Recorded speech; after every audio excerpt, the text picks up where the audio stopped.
Welcome to Assam Knowledge Explorer. Here we have elaborate river of Brahmaputra, the male river of Asian. Brahmaputra নদী হৈছে ভাৰত তথা অসমৰ এখন প্ৰধান নদী। এই নদীক লুইত, বৰলুইত, চিৰিলুইত, লোহিত আদি নামেৰেও জনা যায়। প্ৰায় ২৯০০ কিলোমিটাৰ দৈৰ্ঘ্যৰ ব্ৰহ্মপুত্ৰ এছিয়া মহাদেশৰ ভিতৰতে অন্যতম দীঘল নদী। ব্ৰহ্মপুত্ৰ ভাৰতৰ একমাত্ৰ পুৰুষ নদী। অসমৰ সংস্কৃতি আৰু সভ্যতাৰ সৈতে ব্ৰহ্মপুত্ৰ নদী অংগাহীভাৱে জড়িত হৈ আছে। সভ্যতা সদায় নদীকেন্দ্ৰিক। প্ৰাগজ্যোতিষ কামৰূপ অসমৰ সভ্যতাক ব্ৰহ্মপুত্ৰ কেন্দ্ৰিক সভ্যতা বুলি আখ্যা দিব পৰা যায়। এই ব্ৰহ্মপুত্ৰ নদীক আশ্ৰয় কৰি নানা জাতি উপজাতি অসমলৈ আহি অসমৰ বুকুত স্থায়ীভাৱে বসবাস কৰিবলৈ লৈ সমন্বয় আৰু সমাহাৰ প্ৰক্ৰিয়াৰ জৰিয়তে বৃহত্তৰ অসমীয়া জাতি গঠন কৰিছে।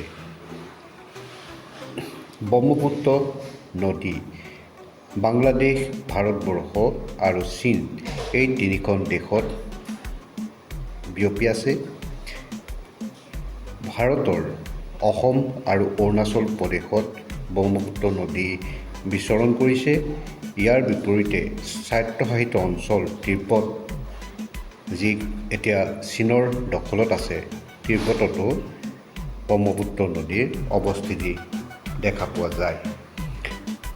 ব্ৰহ্মপুত্ৰ নদীৰ বিভিন্ন উপনৈৰ জৰিয়তে বিশাল ৰূপ ধাৰণ কৰিছে।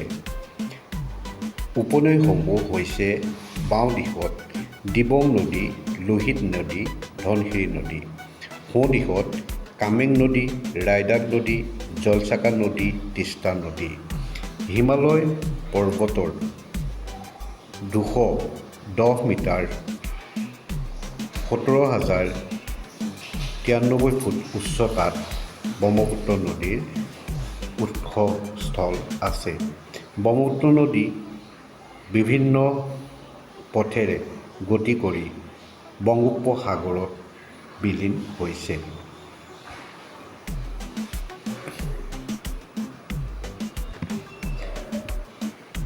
ব্ৰহ্মপুত্ৰ নদীৰ উৎপত্তি সম্বন্ধে কালিকা পুৰাণত এটা আখ্যান পোৱা যায়।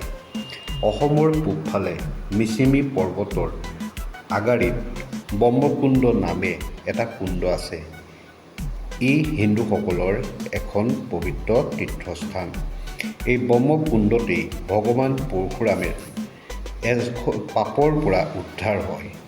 অৰ্থাৎ এই পৰশুৰাম কুণ্ডতেই তেওঁৰ হাতৰ পৰা কুঠাৰখন খহি পৰাত তেওঁ ইয়াৰ মহিমা দেখি ইয়াৰ পানী আনৰ উপকাৰৰ অৰ্থে তাৰ পাৰটো কাটি দিয়ে। ফলত ইয়াৰ পানী দেশ দেশান্তৰলৈ যায়। এইদৰে ব্ৰহ্মপুত্ৰ নদীৰ উৎপত্তি হয়। ভাৰতৰ উত্তৰে অৱস্থিত তিব্বত মালভূমিৰ মানস সৰোবৰ হ্ৰদৰ পৰা চাংপো নামে এটি নৈ পূবমুৱাকৈ চীন আৰু ম্যানমাৰৰ মাজেৰে কিছুদূৰ বৈ আহি দক্ষিণমুৱা হৈ প্ৰথমে চিয়াং, তাৰপিছত দিহাং নামেৰে অৰুণাচল প্ৰদেশৰ মাজেৰে বৈ গৈ অসমত প্ৰৱেশ কৰে। দিহাঙৰ লগত অৰুণাচলৰ দিবাং আৰু লোহিত নামৰ আন দুখন নৈ লগ লাগে। ইয়াৰ পিছৰ পৰা এই সন্মিলিত জলভাগে ব্ৰহ্মপুত্ৰ নাম লাভ কৰে।